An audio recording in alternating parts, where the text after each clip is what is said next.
Eu vou fazer uma introdução mais longa, isso não é muito novidade para a maioria de vocês, né? Eu normalmente faço introduções longas, invariavelmente faço introduções longas nas minhas mensagens, quando é necessário, e hoje ela é bastante necessária. Você vai perceber que é uma mensagem cheia de citações, é importante calçarmos bem, porque o texto de hoje é bastante difícil. Já vou avisar você que o texto de hoje não é um texto que a gente... que está entre os preferidos nos púlpitos das igrejas ao redor do mundo. Mas ele é necessário. Esse é o valor da mensagem expositiva. Você começa num versículo e você tem que cobrir todo o texto. Não dá para fugir dos problemas que aquele texto apresenta para a gente. Então é um texto difícil, mas ele é precioso e precisa ser entendido. E eu clamo a Deus que você receba a palavra com o coração aberto, e os desafios que ela nos traz nessa manhã. Na semana passada nós começamos então essa nova série em Judas, lembrando que Judas, a pessoa, o autor dessa carta, muito provavelmente foi o irmão de Tiago, líder da igreja de Jerusalém, e também meio-irmão de Jesus, né, os dois filhos da mesma mãe, e ele escreveu essa carta muito provavelmente ali por volta dos anos 60 depois de Cristo. Alguns atribuem essa carta um pouco mais depois, mais para perto dos anos 80, mas é muito provável que tenha sido nos anos 60 depois de Cristo. E ele escreve essa carta motivado pela urgência de alertar os crentes, alertar os cristãos. Você sabe da nossa definição, o que significa ser crente, o que é um cristão. A gente já falou sobre isso na série passada. Então, a ideia dele é alertar os crentes que formavam uma igreja específica, possivelmente uma igreja ali na Ásia Menor, região da Anatólia, Turquia Oriental. E a ideia era alertar sobre essa presença dissimulada de hereges na igreja. Havia uma turma infiltrada causando danos, sem que eles fossem muito rapidamente percebidos. E Judas está exortando esses cristãos. Ele está chamando a atenção e dizendo para essa turma: vocês precisam se conscientizar sobre o perigo da presença dessas pessoas infiltradas e a natureza das heresias dele. E ele sintetiza os problemas basicamente como dois problemas. Primeiro, a prostituição da doutrina da graça. Eles estavam banalizando a graça de Deus, dizendo que você poderia ser salvo e viver uma vida imoral sem que isso tivesse qualquer espécie de consequência. E também pervertendo a doutrina de Cristo, negando a singularidade da salvação e o senhorio de Jesus, e, consequentemente, negando a própria divindade de Cristo. E, por fim, Judas exorta aquela igreja a formar uma linha de frente, consciente, para defender a fé cristã. Ou seja, vamos lá, gente, defesa, lembram-se? Defesa! Vai lá e marca os caras. Faça uma linha de defesa, não deixe esse pessoal penetrar e fazer pontos, por assim dizer. Só preciso definir o que é fé cristã aqui. Talvez tenha ficado um pouco vago na mensagem passada. O que ele quer dizer com fé cristã? Ou o que a palavra de Deus nos exorta a entender como fé cristã? Está falando da espiritualidade cristã de uma forma geral. Quando ele fala defender a fé cristã, ele está falando de defender a cosmovisão cristã, a vida cristã de uma maneira geral, o conjunto de crenças e práticas do cristianismo como expressão fiel da verdade revelada por Deus nas Escrituras, na Bíblia. É isso que é defender a fé. C.S. Lewis chamaria isso de cristianismo puro e simples. Ok? Mas antes da gente prosseguir, eu quero definir mais alguns termos com os quais a gente vai trabalhar. A gente vai usar esses termos aqui e ali ao longo dessas mensagens, então é bom definirmos o que a gente quer dizer com isso aqui. Então, o primeiro termo que eu quero definir é a ortodoxia. Quando a gente fala de ortodoxia, o que nós queremos dizer com isso? A crença correspondente aos dogmas cristãos, as verdades reveladas nas Escrituras.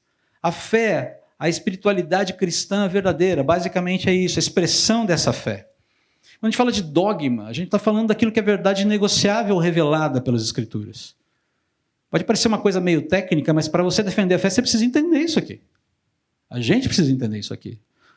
O que é um dogma? O que é uma verdade inegociável nas Escrituras? Por exemplo, Jesus. Jesus é? Fala a primeira coisa que vem à sua mente. Deus. Primeiro ponto. Jesus é Deus. Alguma dúvida sobre isso? Para um cristão que defende a fé, isso não é dúvida, isso é dogma. E ele sabe mostrar nas Escrituras onde isso está informado. Jesus é Deus. Jesus encarnou, Jesus morreu, Jesus ressuscitou, Jesus voltará, Jesus separará os salvos dos impenitentes, as ovelhas dos bodes, lembram-se? Os impenitentes são as pessoas não arrependidas. Ele julgará o mundo e ele punirá definitivamente o mal. Isso é dogma. Está aqui. E a gente sabe endereçar isso aqui. Alguém chega para mim e fala, tá, mas me mostra onde. Eu sei onde. Na emergência, liga para o pastor. Tudo bem, não tem problema. Ou pode ligar para o Marcos Amado também. Também é pastor. Tá? Pode ligar aqui para os presbíteros. Tá lá, Marcelo, Leandro, Sandro, presbíteros. Presbíteros sempre de plantão.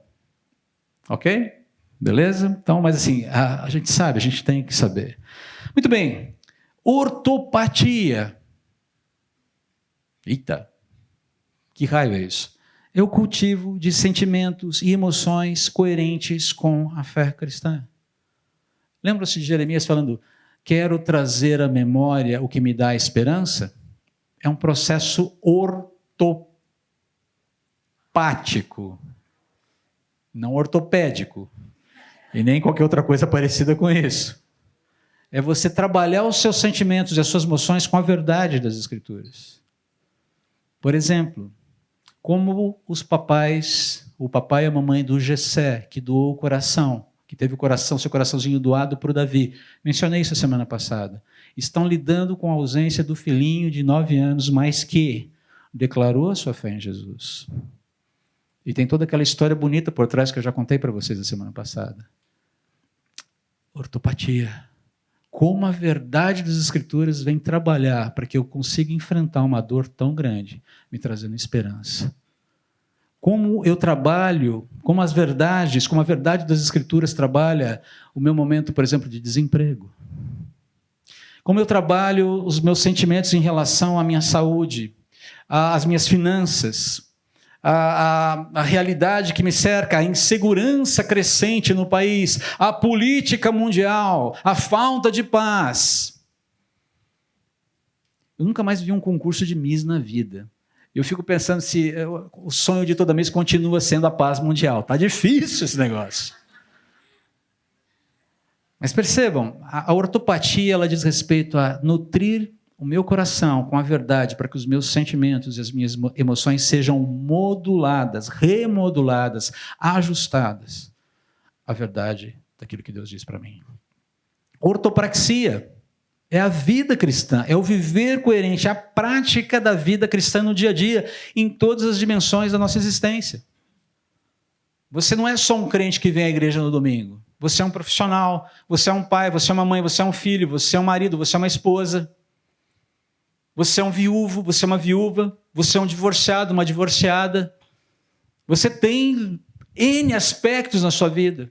Você lida com um chefe boring, chato.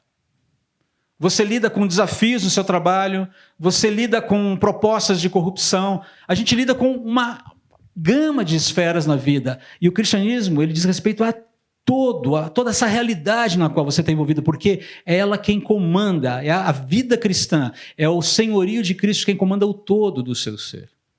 Jesus não é um aspecto da nossa vida. É isso que a palavra de Deus fala.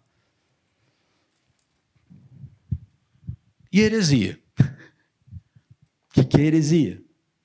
Grosso modo, proposta que desfigura a crença, contamina sentimentos e emoções e perverte as ações.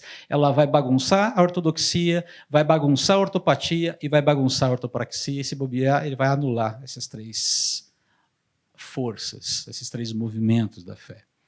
Termos definidos, então permitam-me elaborar um pouco mais o conceito de heresia aqui, usando um autor que eu gosto muito, que é o Alistair McGrath. Primeira citação aqui. A característica essencial de uma heresia, é por isso que a gente está falando tanto de heresia hoje, tá? Porque a gente vai entrar mais forte nessa questão em Judas. A característica essencial de uma heresia é que ela não significa incredulidade, rejeição das crenças centrais da fé, no sentido estrito do termo, mas uma forma de fé que, no final das contas, é considerada subversiva ou destrutiva e, assim, leva indiretamente ao estado de incredulidade. A incredulidade é o resultado, mas não a forma da heresia. Seríssimo isso aqui. Esse livro, só para você entender, o nome desse livro do McGrath é Heresia. Ele faz uma análise histórica de todas as heresias que bateram na porta da ortodoxia cristã e tentaram contaminar a ortopatia e também a nossa ortopraxia. Agora, você já sabe o que significam esses termos? Então está tranquilo. Vou falar o tempo todo, vou gastar aqui hoje. O negócio é sério. Agora, permitam-me ilustrar essa definição com uma charge que acho que você já deve ter visto, porque ela é bem antiguinha. Mentiras confortáveis versus verdades inconvenientes. E você vê uma fila de gente na banquinha das mentiras confortáveis. Qual é a mensagem dessa charge? Qual é a mensagem? O que vem à sua mente? Tem um bordão aqui que me engana que eu gosto. Né? Me engana que eu gosto. O que isso quer dizer? O que quer dizer me engana que eu gosto? O que no final das contas está sendo dito aqui nas entrelinhas é: me engane com aquilo no qual eu quero crer. Me engane com aquilo no qual eu quero crer. Não precisa ser verdade. Não precisa ser verdadeiro. Basta ter cheiro de verdade, parecer com verdade, ter cara de verdade, mas não precisa ser verdade. E, preferencialmente, além disso, que eu goste, me satisfaça, me convenha, não me confronte, não exija de mim nada que eu não esteja disposto a fazer, nada que não me custe nada, mas que me garanta tudo o que eu almejo e desejo. Ó! É por isso que a fila é grande. Basta que essa verdade, ou essa mentira confortável, se conforme às minhas exigências. Você lembra da citação do filme Infiltrados, que eu mencionei na semana passada? Que abre o filme? Eu não quero ser um produto do meio ambiente, eu quero que o meio ambiente seja um produto meu. É isso aqui. É isso aqui. E essa disposição inclui o ecossistema, o ambiente teológico reunindo Deus, dogmas, doutrinas, comunidade, culto, o sistema de crenças como um todo. Essa disposição abraça tudo isso aqui. Tudo subordinado às opiniões, às preferências pessoais.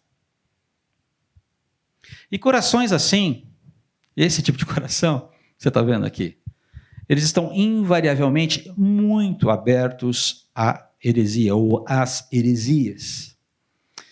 Para ajudar a gente a entender um pouquinho mais essa dinâmica, ou para alimentar, colocar mais lenha na fogueira dessa dinâmica, os nossos tempos têm dado uma mãozinha e tanto para as heresias. Olha só o que McGrath fala em outro momento no livro dele. Ele chama isso de caso de amor, ou nosso caso de amor com a heresia. Para muitos indivíduos religiosamente alienados, as heresias são vistas hoje como declarações corajosas e ousadas de liberdade espiritual, a serem valorizadas em vez de evitadas. As heresias seriam as destemidas perdedoras nas antigas batalhas pela ortodoxia. Só para um parênteses aqui, nós vamos entender quais são algumas das heresias mais para frente, ok? Nesse momento a gente está tentando definir e delimitar o problema. Depois a gente vai falar algumas dessas heresias. Então segura um pouquinho, tenha paciência, a gente vai chegar lá, tá bom? As heresias seriam as destemidas perdedoras nas antigas batalhas pela ortodoxia. Olha as palavrinhas aí. Derrotadas pelo poder bruto do sistema religioso. Nessa visão, as heresias têm estado injustamente em desvantagem e suas virtudes espirituais e intelectuais abafadas por seus inimigos, que vestem a camisa da ortodoxia. A reabilitação, presta atenção que aqui o negócio pega. A reabilitação das ideias heréticas é vista hoje como uma justa correção das injustiças do passado, permitindo o renascimento das versões suprimidas. E aqui ele está falando de versões mais palatáveis, versões mais amigáveis, mais adocicadas do cristianismo, com a cultura contemporânea do que com a ortodoxia tradicional. A heresia agora é moda. É um diagnóstico meio assustador, não é? E o que é mais interessante é que ele vai falar um pouquinho mais à frente, nesse mesmo livro, ele vai citar um pouco mais à frente, nesse mesmo livro, a observação de um escritor judeu chamado Will Herberg, no auge da revolta norte-americana contra Deus nos anos 60. Quem é gosta um pouquinho mais de história, eu nasci em 67, então eu não vi isso acontecer, eu fui só saber disso nos livros de história e em documentários depois. Mas o que aconteceu na década de 60 e 70? Os mais antenados na história, não os mais velhos necessariamente, ok? Tudo bem? Quero preservar você aqui. Então, se você se manifestar, não necessariamente eu estou chamando você de velho, mas você é um cara antenado, que sabe o que aconteceu na história. O que aconteceu nessa profusão, nessa indignação, qual é o motor dessa revolta norte-americana nos anos 60 e 70? Como? Fala, Moira, pode falar. Movimento hippie, feminismo. Uma série de movimentos disruptores. Movimento hippie, movimento feminista, o que mais? Revolução sexual, o movimento por direitos humanos que está querendo, que tem uma pauta muito justa, as questões em relação à guerra, especialmente a guerra do Vietnã, direitos civis. Você tem uma sociedade ebulindo ali nos Estados Unidos. E a juventude da década de 60 e 70 olha para tudo aquilo e diz, cara, a gente quer romper com o estabelecimento porque o estabelecimento faliu. As ideias faliram. A gente não quer fazer parte dessa sociedade falida, dessa corrupção, desse nojo, desse caldo enojante. Talvez a solução sejam sexo, drogas e rock and roll. E o problema é que o cristianismo é rejeitado por essas gerações mais novas, nas décadas de 60 e 70, sabe por quê? Porque ele está de mãos dadas com o estabelecimento. Eles não estão errados. Não é que todo o cristianismo está adulterado, mas o sistema, o cristianismo, ou as igrejas se acomodaram dentro do sistema. A igreja perdeu a sua voz profética, a igreja não acusa mais o pecado, a igreja está de mãos dadas com o poder e se faz alguma espécie de acusação, é uma acusação meio velada. Você tem uma ruptura, a igreja não fala mais com os jovens. Algumas bolsas, alguns bolsões de resistência surgem. Se você puder, assista um filme interessante chamado Jesus Revolution.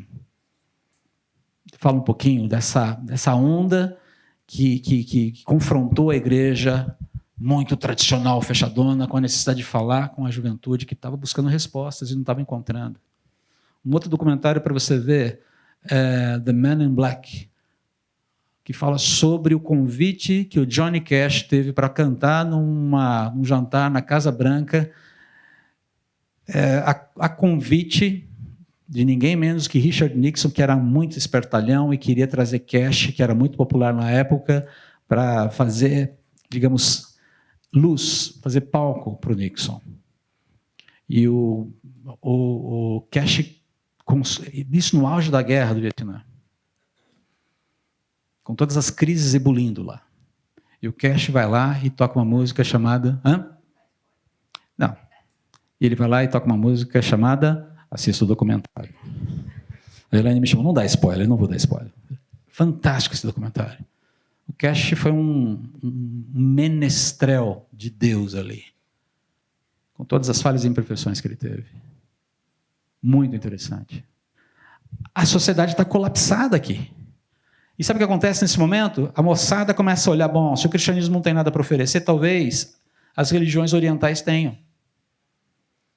Aí você tem LSD entrando, você tem todas aquelas experiências espirituais com drogas, abertura dos chakras, os monismos orientais entrando, Beatles viajando, literalmente e figuradamente, e a turma viajando junto.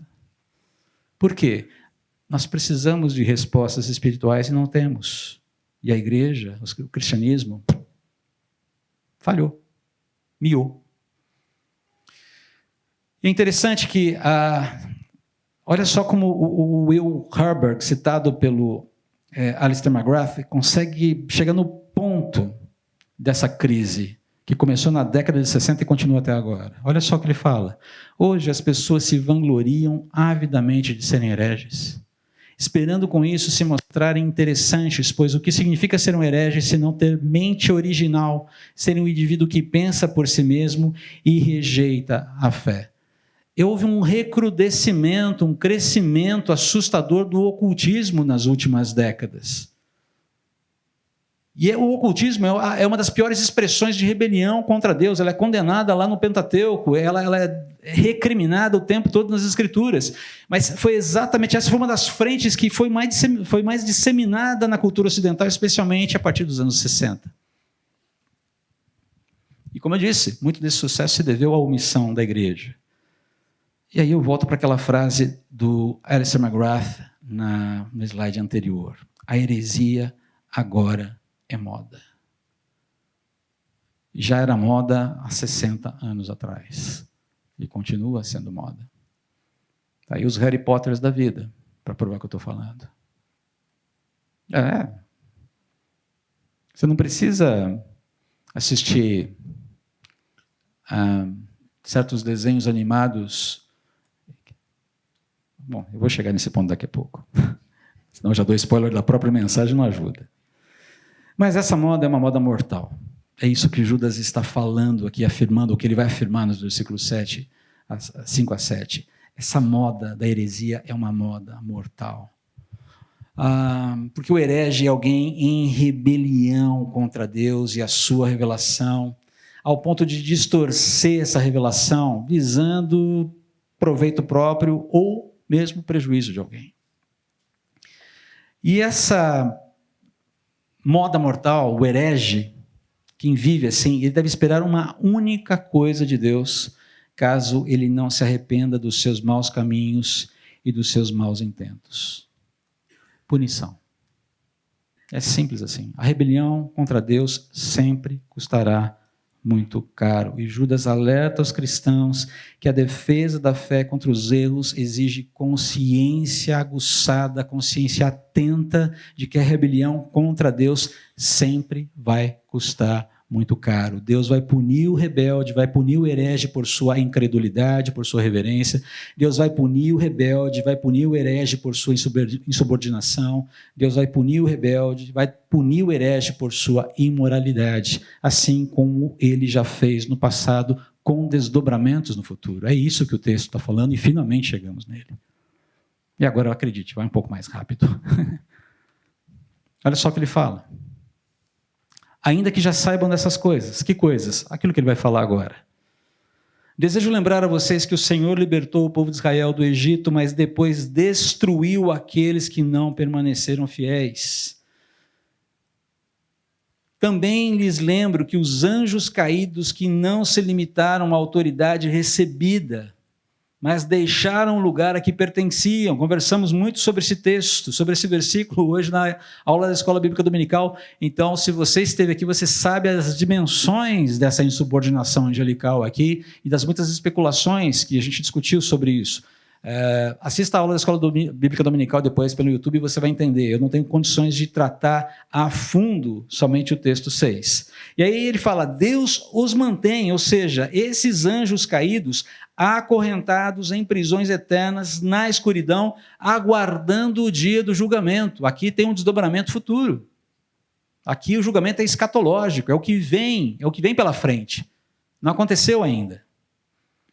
E aí ele fala no versículo 7, e não se esqueçam de Sodoma, Gomorra e cidades vizinhas, cheias de imoralidade e perversão sexual de todo o tipo, que foram destruídas pelo fogo e servem de advertência do fogo eterno do julgamento. Nossa, um texto complexo. Eu sei que é. Difícil, dá vontade de pular e ir para o próximo. Mas tem coisas para aprender aqui. Judas cita 3 exemplos da punição de Deus na história para assegurar que as novas heresias não escapariam do seu juízo. É isso que ele está fazendo aqui. Deus está atento, ele está olhando e ele não vai deixar escapar.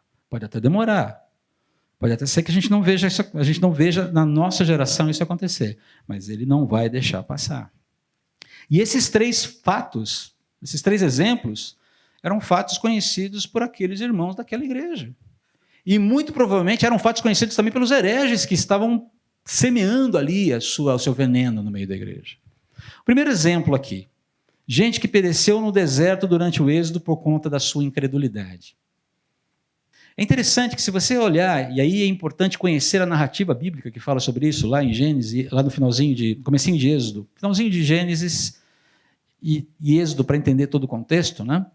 Apesar dos inúmeros feitos, dos inúmeros sinais de fidelidade de Deus desde muito cedo, o povo de Israel apresentou uma predisposição incrédula e rebelde que lhes custou muito caro. Eu não vou ficar aqui sinalizando todas elas, vou mencionar apenas 2.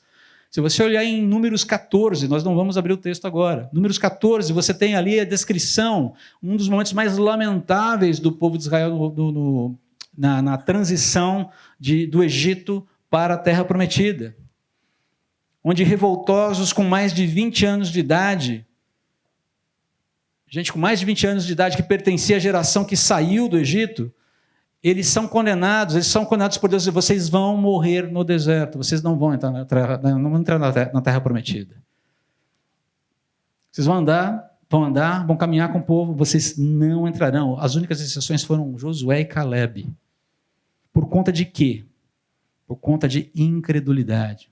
Um povo reclamão, queixoso, que via as provisões de Deus, que via continuamente o cuidado de Deus. Chega um momento que Deus fala, está difícil. Sou paciente, mas porque ela queixa o tempo todo. Leia o capítulo 14 e você vai entender. Números 21, é o episódio da serpente de bronze, que Moisés forja para que as pessoas pudessem olhar para aquela serpente suspensa possivelmente numa cruz, e fossem curadas das picadas das serpentes que Deus enviou para o meio do povo, para o meio do acampamento de Israel, diante da impaciência do povo, logo depois de Deus lhes dar uma vitória contra os cananitas. O povo acaba de sair de uma vitória. Deus lhes concedeu essa vitória. E o povo chega e fala, tá bom, a gente venceu os cananitas, e agora? Vamos entrar na terra ou não vamos entrar? Poxa vida, Deus está demorando demais. Aí começa a reclamação logo depois de uma vitória dada por Deus. Deus fala, ok. E ali, naquele dia, naquele episódio, muitos morrem. Picados por serpentes enviadas por Deus. O texto fala isso. Se você pegar ali Números 14, 27, voltando para Números 14, né, um dos textos mais emblemáticos é a pergunta retórica de Deus a Moisés.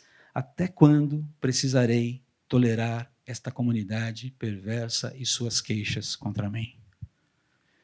E para você entender o peso que isso tem, talvez tenha o peso que isso tenha causado para Moisés quando ele escutou essa pergunta, imagine Deus falando isso para você sobre a nossa igreja.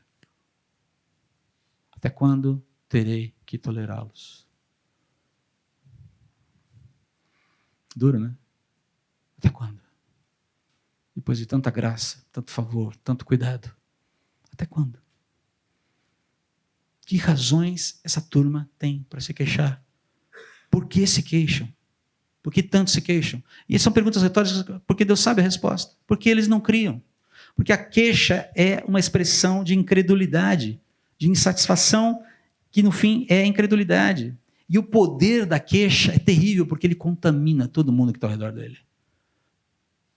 Você já conviveu com alguém que fica se queixando o tempo todo? Já conviveu com alguém assim? Não é você, outra pessoa. Já teve assim alguém queixoso no trabalho? Sim. O que essa pessoa fazia com o ambiente de trabalho? Tornava tudo mais difícil, cansativo, exaustivo. Você até gosta do que você faz, o teu chefe é até legal, você curte o seu trabalho, você ama a sua equipe, mas quando você pensa naquele queixoso, você fala, mas tem o fulano.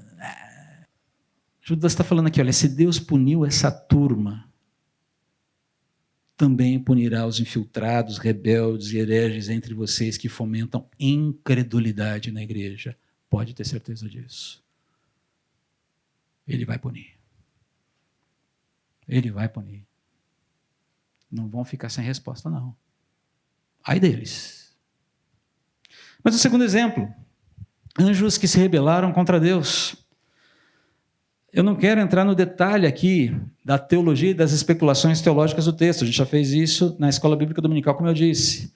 O que importa dizer aqui é que houve um movimento celestial subversivo em algum momento da criação que resultou não apenas no banimento de parte desses seres celestiais envolvidos na presença de Deus, mas também na sua condenação eterna. Eles não foram apenas banidos, eles foram condenados. E uma condenação sem volta. É capital, já era. Capital no sentido não de morrer, mas você vai passar por isso. É perpétua, já era, acabou, é eterna. Como eu disse, há muito debate sobre o que seriam essas prisões eternas, mas o enfoque aqui é: eles estão condenados por Deus por insurreição. Mas a questão é que insurreição contra Deus... Nananina não, nem de seres celestiais, nem da turma que participa do conselho divino criado pelo próprio Deus. Parte dessa turma fez uma péssima escolha e vai pagar um preço altíssimo por isso. Já está pagando. Sabe o que é interessante? No satanismo, Lúcifer é celebrado por ter sido aquele cara, aquele ser celestial com coragem suficiente para confrontar Deus, um Deus despótico, um Deus tirânico, um Deus quase que louco e ensandecido. É isso que o satanismo prega, em linhas gerais. E como eu disse, agora, citando aquele quase spoiler, você não precisa mais do que os primeiros minutos de um desenho animado, que está numa plataforma streaming por aí, não vou citar qual é, para ouvir a ladainha herege que prega, que defende que Lúcifer era um ser celestial diferentão, cool, legal, usava uma cartola super estilosa. Está sacando o que eu estou falando aqui, né? Legalzão, mas que caiu porque não foi entendido por seus pares no céu. E que foi condenado injustamente ao inferno. E agora todo um trabalho de resgate do papel, da pessoa de Lúcifer. Isso é desenho animado. Se você quer saber qual é, venha me procurar, eu vou procurar entender qual é a sua intenção de assistir essa porcaria. Porque se você conseguir passar da introdução, temos que conversar muito sobre. Fofo. Mas como eu disse, Deus não é fofo. Fofinho. A cartola dele é um barato. Deus não deixou que essa insubordinação dos anjos insurgentes ficasse sem resposta. E a resposta é condenação eterna. A propósito, Lúcifer não é um cara bacana, ele não é um cara legal, ele não é um cara cool, ele é o diabo, o pai da mentira, e o seu destino já está selado, ele está condenado, ok? Se Deus puniu essa turma, também punirá os infiltrados rebeldes hereges dentro da igreja que fomentam insurreição. Sem dúvida. E o terceiro exemplo? A imoralidade e depravação de Sodoma e Gomorra. Aqui dá um capítulo à parte também, né?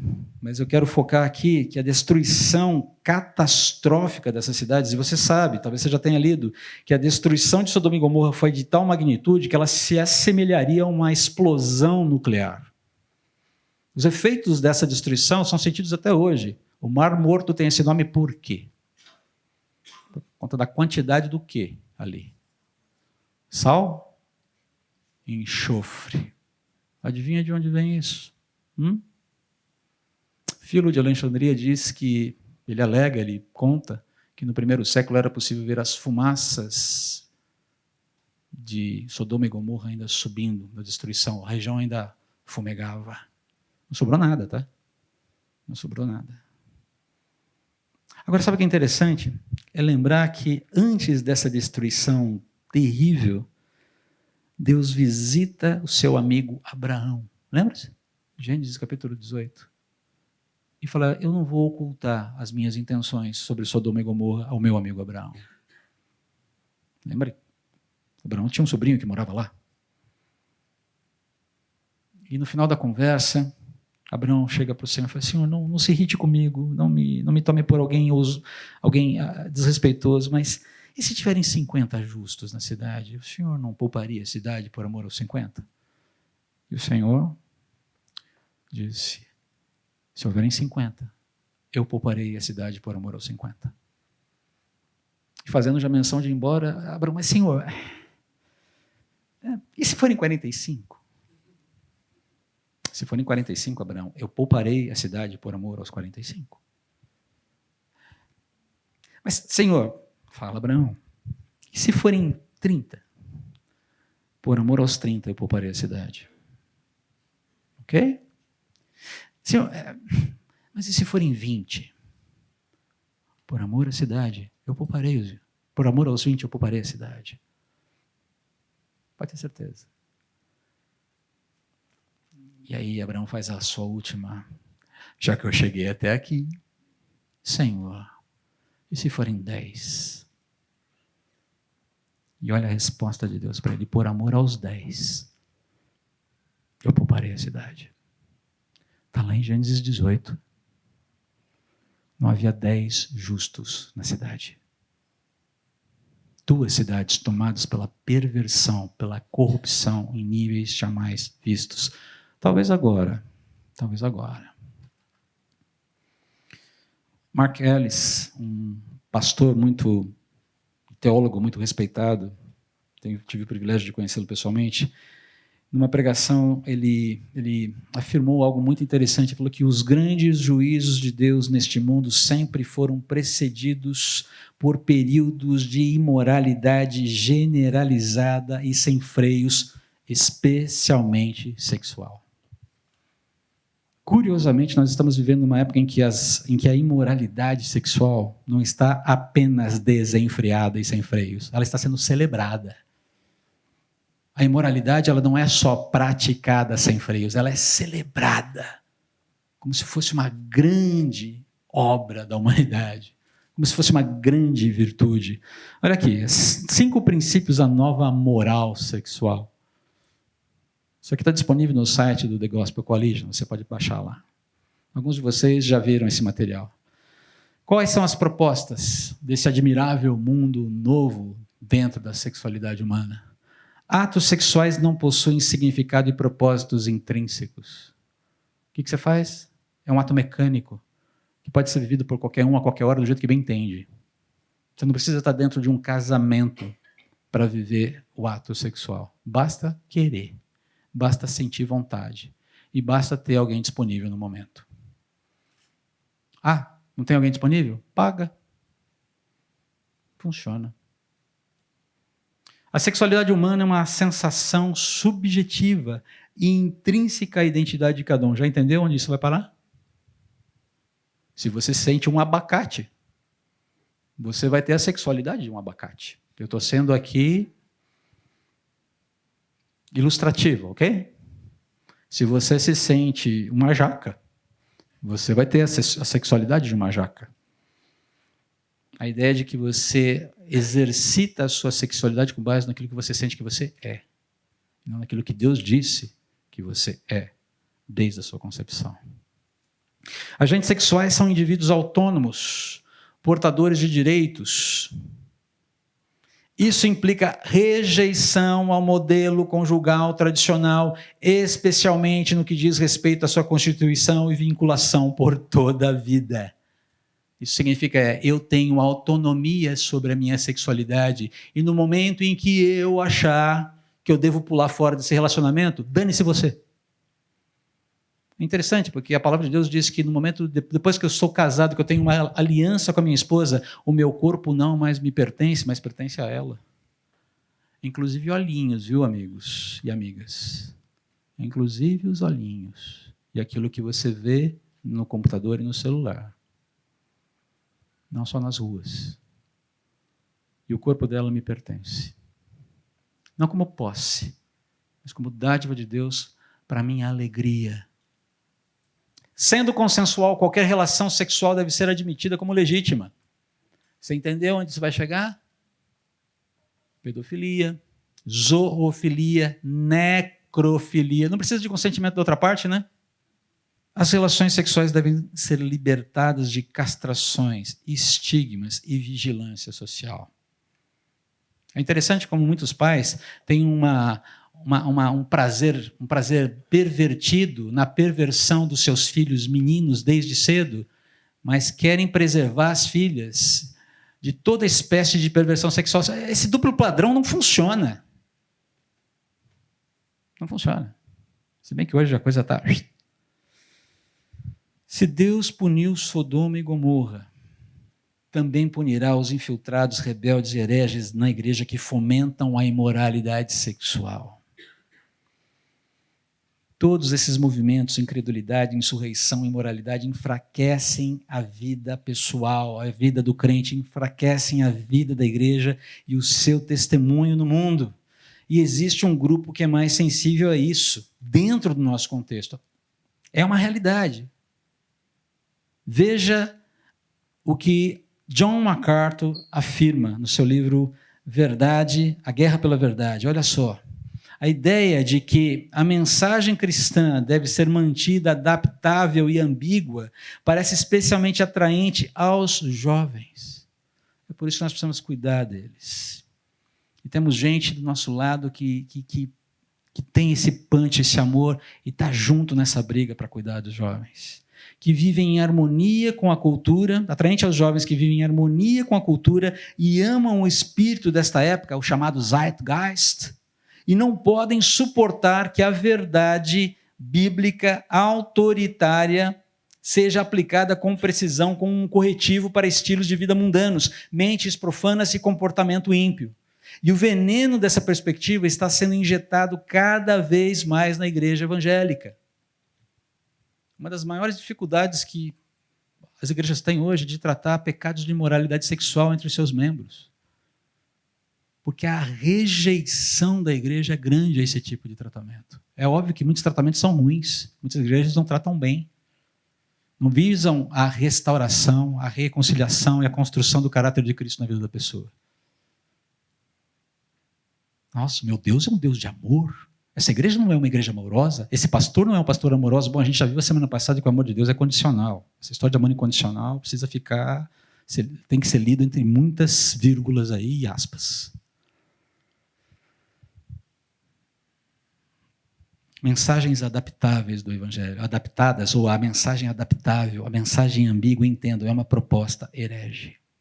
Tem o fermento da heresia já contido nela. Ok, queridos, então, o que fazer com esse alerta? O primeiro ponto é, a gente precisa avaliar como anda a nossa ortodoxia, a nossa ortopatia e a nossa ortopraxia. E para isso você não precisa marcar uma consulta com o nosso querido presbítero Roque Toledo. Entendendo a piada? O Roque é médico ortopedista. Nem assim explicando saiu a piada. Ok. Roque, desculpe, eu quis, mas eu tentei, mas não funcionou. Tá comigo, Roque? Tamo junto? Mano, é isso aí. Eu estou tentando trazer um pouco de leveza para um assunto que é denso aqui, tá? Para você ficar um pouquinho mais... Deixa eu respirar aqui e me ajeitar na cadeira. Olha só, coisas que a gente precisa considerar. Isso aqui é estatístico, tá? Os cristãos são mais permeáveis à cultura do que imaginam. Todos nós. A gente gosta de achar que não, mas a gente é mais permeável à cultura do que a gente imagina. Grande parte dos cristãos tem conhecimento fragmentado sobre Deus, sua palavra e seus desígnios. Normalmente é o outro, não sou eu. Não. Eu preciso avaliar isso com calma.